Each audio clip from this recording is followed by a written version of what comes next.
नमस्कार दोस्तों, स्वागत करते हैं आप सभी का। दोस्तों आप सभी लोग का बिहार दरोगा पीटी का प्रैक्टिस सेट डेली बेस पे चलाया जा रहा था।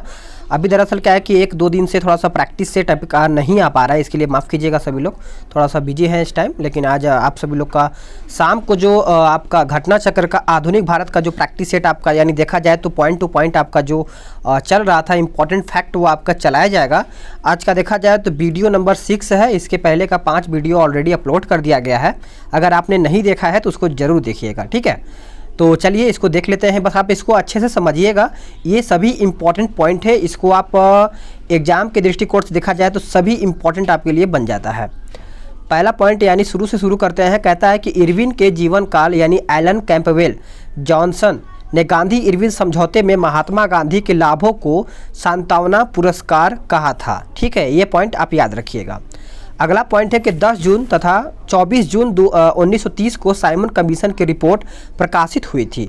कब से? 10 जून से 24 जून 1930। अगला पॉइंट है कि राजनीतिक संगठनों ने कमीशन की सिफारिशों को अस्वीकार कर दिया था। नेक्स्ट पॉइंट, नवंबर 1930 में लंदन में प्रथम गोलमेज सम्मेलन बुलाया गया। इस सम्मेलन में 89 भारतीय प्रतिनिधियों ने भाग लिया था, किंतु कांग्रेस ने इसमें भाग नहीं लिया था। इसमें इतने भारतीय प्रतिनिधि ने भाग लिया था लेकिन इसमें कांग्रेस ने भाग नहीं लिया था। नेक्स्ट पॉइंट है कि प्रथम गोलमेज सम्मेलन में एंग्लो इंडियन का प्रतिनिधित्व के.टी. पाल ने किया था। नेक्स्ट, गोलमेज सम्मेलन का उद्घाटन ब्रिटिश सम्राट जॉर्ज पंचम ने किया था तथा इसकी अध्यक्षता ब्रिटिश प्रधानमंत्री रैमजे मैकडोनाल्ड ने की थी। आगे देखते हैं। 7 सितंबर 1931 से 1 दिसंबर 1931 तक चले द्वितीय गोलमेज सम्मेलन में महात्मा गांधी ने कांग्रेस के एकमात्र प्रतिनिधि के रूप में हिस्सा लिया था। याद रखिएगा, दूसरे गोलमेज सम्मेलन में हिस्सा लिया था। इनके अलावा सरोजिनी नायडू तथा मदन मोहन मालवीय ने भी इस सम्मेलन में हिस्सा लिया था।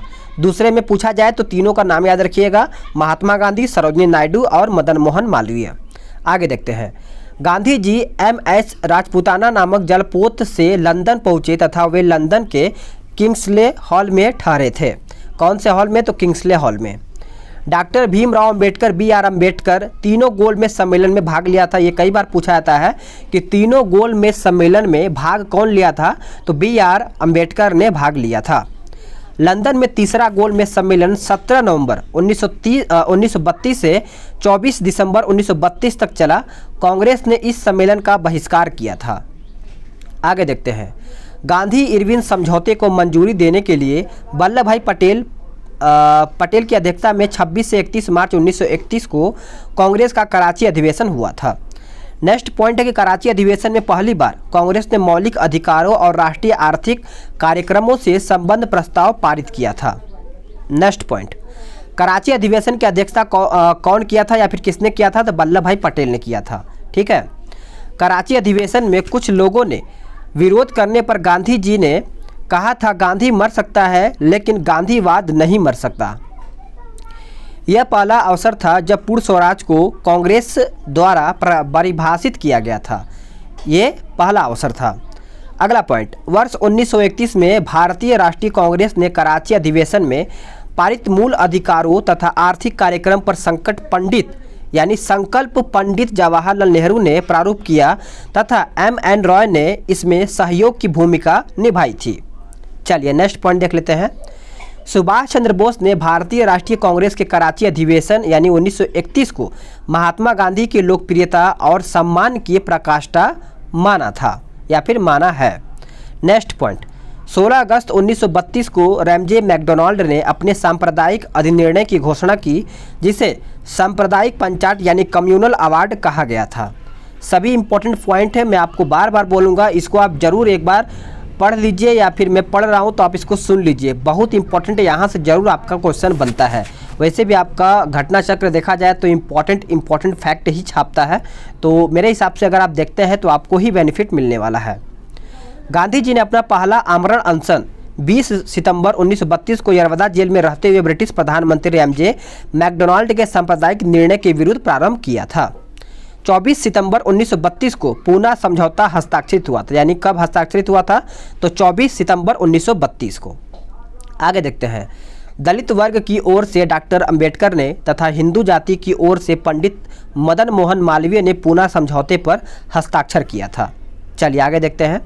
सांप्रदायिक अवार्ड में प्रांतीय विधान मंडलों में दलितों के लिए सुरक्षित सीटों की संख्या देखा जाए तो 71, जिसे पूना पैक्ट से यानी पूना पैक्ट में बढ़ा करके 148, मद्रास 30, सिंध सहित 15, पंजाब 8, बिहार और उड़ीसा 18, मध्य प्रांत देखा जाए तो 20, असम में आपका 7, बंगाल एवं संयुक्त प्रांत 20 आपका यहाँ पे हो जाएगा। बंगाल में आपका 30 है, इसमें कर दिया गया था। ठीक है। दलित वर्गों का संघ की स्थापना देखा जाए तो बाबू जगजीवन राम ने किया था। ये इंपॉर्टेंट है, किसने किया था? तो बाबू जगजीवन राम ने किया था। All India schedule caste federation की स्थापना डॉक्टर बी.आर. अम्बेडकर ने वर्ष 1942 में की थी तथा ऑल इंडिया डिस्प्रेस्ड क्लासेज एसोसिएशन की स्थापना वर्ष 1926 में M.C. राजा की अध्यक्षता में हुआ था। आगे देखते हैं। 14 अगस्त 1931 को बंबई में महात्मा गांधी से वार्ता के दौरान बी.आर. अम्बेडकर ने कहा था कि इसलिए यानी इतिहास बताता है कि महात्मा गांधी क्षणिक भूत की भांति धूल उठाते हैं लेकिन स्तर नहीं उठाते। आगे देखते हैं। जयप्रकाश नारायण को लोकनायक के नाम से भी जाना जाता है। आगे देखते हैं। वर्ष 1935 के भारत सरकार अधिनियम के आधार पर फरवरी 1937 आगे देखते हैं। वर्ष 1935 के भारत सरकार अधिनियम के आधार पर फरवरी 1937 में प्रांतीय विधान मंडलों के चुनाव हुए, जिनमें कांग्रेस ने अपनी प्रतिद्वंदी दलों का सफाया करते हुए 5 प्रांतों यानी मद्रास, बिहार, मध्य प्रांत, संयुक्त प्रांत तथा उड़ीसा में पूर्ण बहुमत प्राप्त किया था। आगे देखते हैं। वर्ष 1935 के अधिवेशन के उपरांत वर्ष 1937 में हुए चुनावों में गठित कांग्रेस मंत्री मंडलों का कार्यकाल 28 माह का था। कांग्रेसी मंत्रिमंडलों के त्यागपत्र देने की खुशी में जिन्ना द्वारा भारत के सभी मुसलमानों से 22 दिसंबर दिन शुक्रवार था। आगे देखते हैं। उसी दिन आपका 1939 के दिन मुक्ति दिवस मनाने का आह्वान किया गया था, यानी डे ऑफ डिलीवर। आगे देखते हैं। वर्ष 1938 के कांग्रेस के हरिपुरा अधिवेशन यानी गुजरात अधिवेशन में सुभाष चंद्र बोस कांग्रेस के पहली बार अध्यक्ष निर्विरोध बने थे। ठीक है, याद रखिएगा। गुजरात अधिवेशन यानी हरिपुरा अधिवेशन में कब? तो 1938 में। आगे देखते हैं।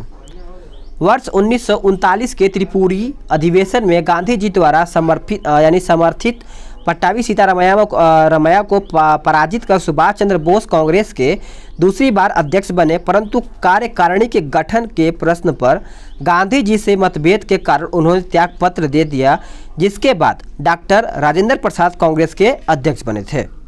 आगे देखते हैं। वर्ष 1939 में त्रिपुरी संकट के बाद कांग्रेस की अध्यक्षता से त्यागपत्र के पश्चात सुभाष चंद्र बोस ने फॉरवर्ड ब्लॉक की स्थापना की थी। याद रखिएगा, त्रिपुरी संकट के बाद। चलिए आगे देखते हैं। बटलर समिति का गठन 1927 में किया गया था। इसे भारतीय रियासत समिति भी कहते हैं। क्या कहते हैं? भारतीय रियासत समिति। कब किया गया था? तो 1927 में किया गया था। दिसंबर 1927 में अखिल भारतीय राज्य जन कॉन्फ्रेंस यानी All India States People's Conference का आयोजन किया गया। ब्रिटिश भारत तथा चलिए आगे देखते हैं। अगला पॉइंट है कि ब्रिटिश भारत तथा रजवाड़ों के राजनीतिक संघर्षों के साझे राष्ट्रीय लक्ष्यों को सामने रखने के लिए जवाहरलाल नेहरू को वर्ष 1939 में भारत प्रजा मंडल यानी All India State People's Conference का अध्यक्ष चुना गया था। आगे देखते हैं। भारतीय संघ में अधिकांश रजवाड़ों का विलय वर्ष 1947 में हुआ था। 15 अगस्त 1947 तक सिवाय जूनागढ़, जम्मू कश्मीर एवं हैदराबाद को छोड़ करके सभी रजवाड़े भारत में शामिल हो गए तथा वर्ष 1948 के अंत तक इन तीनों रियासतों को भी इसके लिए बाध्य होना पड़ा था। आगे देखते हैं। 26 अक्टूबर 1947 को कश्मीर के महाराजा हरि सिंह ने भारत में विलय के लिए हस्ताक्षर पत्र महात्मा गांधी जवाहरलाल नेहरू को सौंपे थे। आगे देखते हैं। जवाहरलाल नेहरू ने शेख अब्दुल्ला को प्रधानमंत्री नियुक्त करवाया तथा भारतीय सेना ने 27 अक्टूबर 1947 को पाकिस्तान के कबायली आक्रांताओं को भगाना आरंभ किया। यथावत समझौता देखा जाए तो आपका 29 नवंबर 1947 को हैदराबाद रियासत एवं डोमिनियन ऑफ इंडिया के मध्य हस्ताक्षरित हुआ था। लॉर्ड लिनलिथगो ने 17 अक्टूबर 1939 को भारत को जर्मनी के विरुद्ध युद्धग्रस्त घोषित कर दिया था। आप इसको याद रखिएगा सभी लोग। चलिए आगे देखते हैं। द्वितीय विश्व युद्ध 1 सितंबर 1939 को जर्मनी के पोलैंड पर आक्रमण के साथ प्रारंभ हुआ, जो 6 वर्षों के बाद जापान के हिरोशिमा एवं नागासाकी पर अमेरिका द्वारा परमाणु बम गिराए जाने के बाद अगस्त 1945 में समाप्त हुआ था। आगे देखते हैं। विंस्टन चर्चिल द्वितीय विश्व युद्ध यानी 1939 से 45 के दौरान ब्रिटेन के प्रधानमंत्री बने थे। ठीक है। कैम्ब्रिज विश्वविद्यालय के एक छात्र चौधरी रहमत अली ने वर्ष 1933 में पाकिस्तान शब्द का सर्वप्रथम प्रयोग now or never, are we to live or perish forever नाम से वितरित अपने पैम्फलेट में किया था। ठीक है, याद रखिएगा। चलिए आगे देखते हैं। अगला पॉइंट क्या कहता है कि 22 से 24 मार्च 1940 तक मुस्लिम लीग का अधिवेशन लाहौर में हुआ। इसकी अध्यक्षता मोहम्मद अली जिन्ना ने किया था। लाहौर अधिवेशन में भारत से अलग एक मुस्लिम राष्ट्र पाकिस्तान की मांग की गई थी। लाहौर अधिवेशन में ही एक मुस्लिम राष्ट्र यानी पाकिस्तान का मांग किया गया था। इसको भी आपको अच्छे से याद रखना है। कौन से अधिवेशन में? तो लाहौर अधिवेशन में।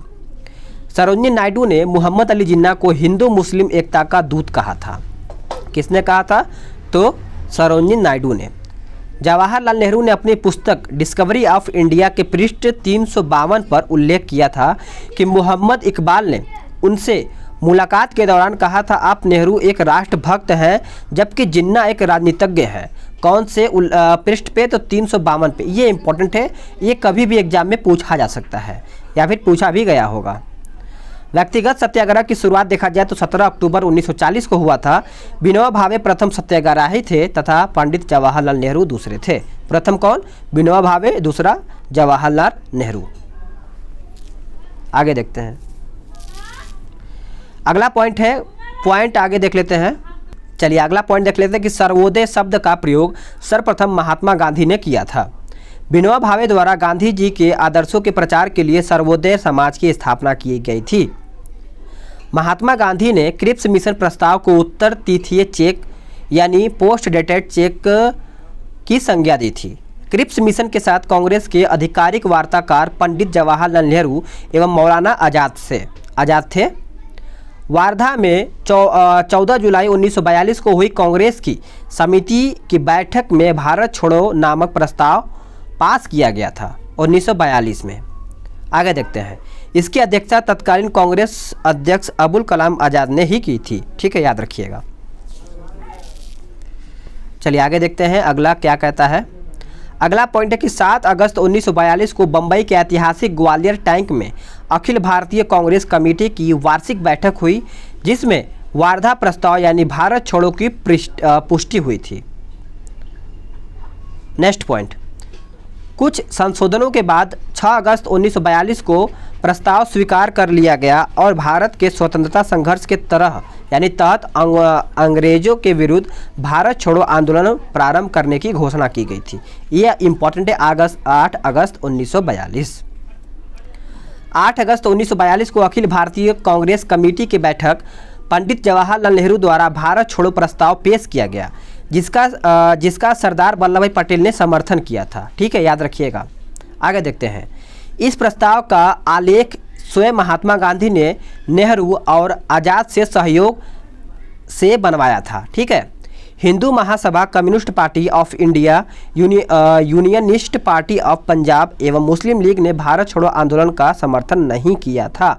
अब याद रखिएगा, हिंदू महासभा, उसके बाद communist Party of India, Unionist Party of Punjab एवं मुस्लिम लीग, 4-5 लोग हैं जो भारत छोड़ो आंदोलन का समर्थन नहीं किया था। आगे देखते हैं। 9 अगस्त 1942 को भारत छोड़ो आंदोलन आरंभ हुआ था। आंदोलन आरंभ होते ही ऑपरेशन 0 आवर के तहत गांधी जी तथा अन्य चोटी के कांग्रेस नेताओं को गिरफ्तार कर लिया गया था। आगे देखते हैं। गांधी जी को गिरफ्तार कर सरोजिनी नायडू सहित पूना के आगा खां पैलेस में रखा गया था। भारत छोड़ो आंदोलन के समय भारत का प्रधान सेनापति लॉर्ड वेवेल थे। कौन थे? तो लॉर्ड वेवेल। आगे देखते हैं। भारत छोड़ो आंदोलन के दौरान बम्बई के विभिन्न भागों से कांग्रेस का गुप्त रेडियो प्रसारित किया जाता था, जिसे मद्रास तक सुना जा सकता था। ठीक है, याद रखिएगा। राम मनोहर लोहिया नियमित रूप से इस रेडियो पर प्रसारण करते थे, याद रखिएगा सभी लोग। नेक्स्ट पॉइंट, उषा मेहता कांग्रेस के भूमिगत रेडियो का संचालन करने वाले छोटे से दल की एक महत्वपूर्ण सदस्यता थी। ठीक है, आगे देखते हैं। महात्मा गांधी के भारत छोड़ो आंदोलन के दौरान अमेरिकी पत्रकार लुई फिशर महात्मा गांधी के जीवनीकार उनके साथ थे, याद रखिएगा। भारत छोड़ो आंदोलन के दौरान जयप्रकाश नारायण ने हजारीबाग के सेंट्रल जेल से फरार होकर भूमिगत गतिविधियों को संगठित किया था, याद रखिएगा। आगे देखते हैं। भारत छोड़ो आंदोलन 1942 के दौरान बम्बई में कांग्रेस सम्मेलन को संबोधित करते हुए गांधी जी ने जो भाषण किया था यानी दिया था, उसके बारे में पट्टाभी सीतारामैया ने लिखा है कि वास्तव में गांधी जी उस दिन अवतार एवं पैगंबर की प्रेरक शक्ति से प्रेरक होकर भाषण दे रहे थे। भारत छोड़ो आंदोलन की एक महत्वपूर्ण विशेषता क्या थी? तो देश के कई स्थानों पर समानांतर सरकार की स्थापना करना। ठीक है, बलिया अगस्त 1942 में चित्तू पांडे के नेतृत्व में तामलुक मिदनापुर बंगाल दिसंबर 1942 से सितंबर 1944 तक यहाँ के जातीय सरकार ने तूफान पंडितों की सहायता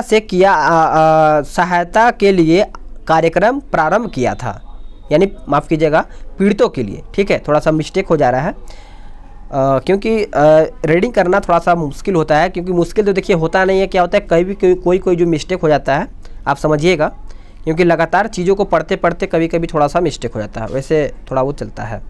सतारा महाराष्ट्र के 1943 के मध्य से 1945 तक यह सबसे लंबे समय तक चलने वाली सरकार थी।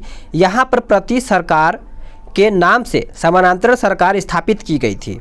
ठीक है, इसके प्रमुख नेता YV चौहान यानी देखा जाए तो चौहान एवं नाना पाटिल थे। आगे देखते हैं। बीमारी के आधार पर गांधी जी को 6 मई 1944 को रिहा कर दिया गया था। कुछ बीमारी रहा होगा उनको, इसलिए उनको रिहा कर दिया गया। विंस्टन चर्चिल ने गांधी जी के तिहाई के संबंध में कहा कि जब हम हर जगह जीत रहे हैं, ऐसे वक्त में हम एक कमबख्त बूढ़े के सामने कैसे झुक सकते हैं जो हमेशा हमारा दुश्मन रहा है। यानी देखिए झुकना पड़ गया था उन लोग को। अब यहाँ से अगला पॉइंट देखते हैं कि भारत छोड़ो तथा करो या मरो, डू और डाई का नारा यूसुफ मेहर अली ने दिया था। नेताजी सुभाष चंद्र बोस का जन्म देखा जाए तो 23 जनवरी 1897 को उड़ीसा के कटक में हुआ था। सुभाष चंद्र बोस को वर्ष 1938 में भारतीय राष्ट्रीय कांग्रेस का अध्यक्ष बनने के बाद गुरुदेव रविन्द्रनाथ टैगोर द्वारा शांति निकेतन में देश नायक की उपाधि से सम्मानित किया गया था। महात्मा गांधी ने सुभाष चंद्र बोस को देशभक्तों का देशभक्त कहा था। आज़ाद हिंद फौज की स्थापना मूलतः कैप्टन मोहन सिंह ने की थी। ठीक है, लेकिन आज़ाद हिंद फौज की पहली डिवीज़न का औपचारिक गठन सितंबर 1942 में हुआ और कैप्टन मोहन सिंह इसके प्रथम सेनापति थे। आगे देखते हैं कि 21 अक्टूबर 1943 को सुभाष चंद्र बोस ने सिंगापुर में स्वतंत्र भारत की अस्थायी सरकार यानी आज़ाद हिंद सरकार का गठन किया था। याद रखिएगा, आज़ाद हिंद फौज का गठन 4 जुलाई 1943 को सुभाष चंद्र बोस के नेतृत्व में किया था। कांग्रेस ने आज़ाद हिंद फौज का बचाव समिति का गठन किया, जिसमें भूलाभाई देसाई के नेतृत्व में तेज बहादुर सप्रू, कैलाश नाथ काटजू, अरुणा असफ अली और जवाहरलाल नेहरू प्रमुख वकील थे। कैबिनेट मिशन 24 मार्च 1946 को दिल्ली आया था। डेट याद रखिएगा, दिल्ली कब आया था? तो 24 मार्च 1946 को। इसके अध्यक्ष कौन थे? तो भारत का मंत्री लॉर्ड पैथिक लॉरेंस थे तथा अन्य 2 सदस्य स्टैफोर्ड क्रिप्स। ये इंपॉर्टेंट कई बार एग्जाम में पूछा जाता है। अध्यक्ष बोर्ड ऑफ ट्रेड तथा AV अलेक्जेंडर। ठीक है, इससे पूछा जाता है कौन नहीं है। कैबिनेट मिशन के त्रिस्तरीय शासन व्यवस्था को सुझाया गया था। कैबिनेट मिशन 1946 के वायसराय की एग्जीक्यूटिंग काउंसिल का पुनर्गठन कर अंतरिम सरकार के गठन का सुझाव दिया, जिसमें वार मेंबर सहित सभी विभाग भारतीय सदस्यों द्वारा धारण किए गए थे। मौलाना अब्दुल कलाम आज़ाद कैबिनेट मिशन के भारत आगमन के समय भारतीय राष्ट्रीय कांग्रेस के अध्यक्ष थे। 24 अगस्त 1946 को पंडित नेहरू यानी पंडित नेहरू के नेतृत्व में भारत की पहली अंतरिम राष्ट्रीय सरकार की घोषणा तथा 2 सितंबर 1946 को इसका गठन हुआ था, जिसमें प्रारंभ में मुस्लिम लीग का भागीदारी नहीं था। ठीक है, तो फ्रेंड्स आप सभी लोग का यहीं पर वीडियो को समाप्त करते हैं। आप देखा जाए तो करीबन आपका 31 नंबर तक आप आ चुके हैं। ठीक है, आगे कल आपका यहाँ से शुरू किया जाएगा इस पॉइंट से, याद रखिएगा सभी लोग, आसफ अली। ठीक है, तो चलिए मिलते हैं एक नए वीडियो में।